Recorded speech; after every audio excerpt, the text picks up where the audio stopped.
I had originally planned today to talk about Juneteenth. It is an important moment in our country's history and one about which most of us know very little. Many of us have heard the word but don't really know what it means. Of course, the Emancipation Proclamation effectively freed the slaves, 1st of January 1953. Only it had no... 18. 18.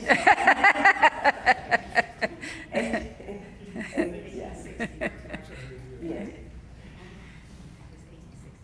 Brain's fried, sorry. But of course it had no effect in real life. Bold words, strong words, good,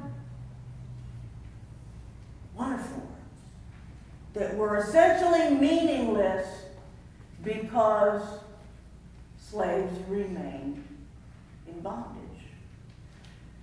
And much of our country was still governed by a regime that was intent on keeping slaves in bondage. So it was just over 2 years, 2.5 years later, June 19th, when Union forces arrived in Galveston, Texas, and read the proclamation, and effectively, truly, in real life, liberated people in bondage. So this is Emancipation Day. It stands in stark contrast to a holiday that most of us celebrate quite nearby, Independence Day.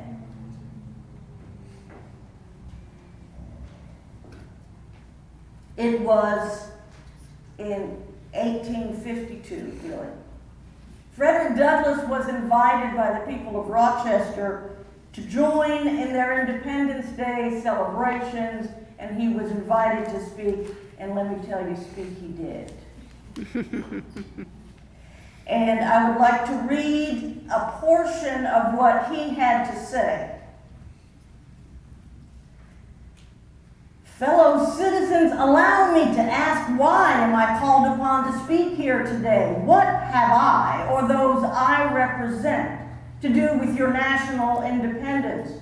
Are the great principles of political freedom, of natural justice embodied in that Declaration of Independence extended to us? And am I therefore called upon to bring our humble offering to the national altar and to confess the benefits and express devout gratitude for the blessings resulting from your independence?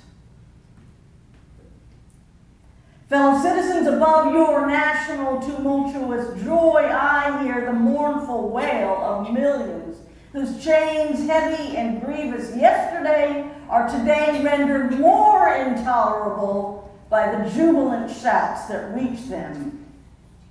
At a time like this, scorching irony, not convincing argument, is needed.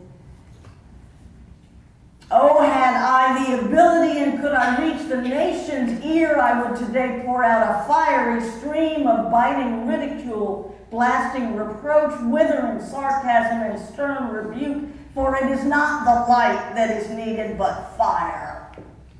It is not the gentle shower, but thunder. We need the storm, the whirlwind, the earthquake. The feeling of the nation must be quickened. The conscience of the nation must be roused. The propriety of the nation must be startled. The hypocrisy of the nation must be exposed, and its crime against God and man must be denounced. Now, these words were spoken before the Civil War. And I'm still hearing them.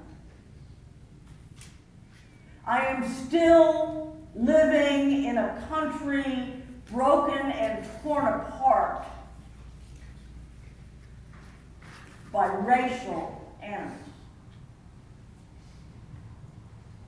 and by the poison that has infused our system so that so often the mechanisms of racism are not intentional or even conscious, but nonetheless just as devastating. I asked that we sing Wade in the Water today, and I wanted to say a little bit about why.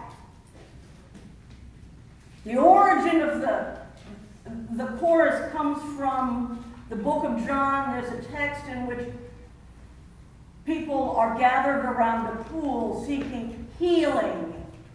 And the story is that when the water is troubled, when there is a disturbance in the water, it represents the presence of God, and you step in the water, and that's when the miraculous healing occurs. Naturally, there's another passage of Scripture more famous that ties into water and miracle that was far more meaningful to those in bondage, and that was the Exodus, the miracle of the parting of the Red Sea. And so here we see the verses that recount the exodus of the Israelites, but it doesn't stop there. As a song sung religiously as a statement of faith by the slaves, it was also a mechanism of escape. This is one of many spirituals that signaled escaping slaves so that they would not be captured. This one in particular told those on the run to walk into the stream so that the approaching dogs would lose their scent.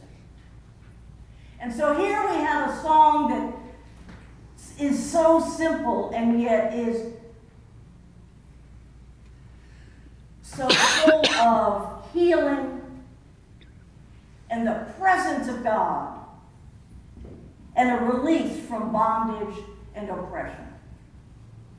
And so I ask you now to join with me, stand as you are.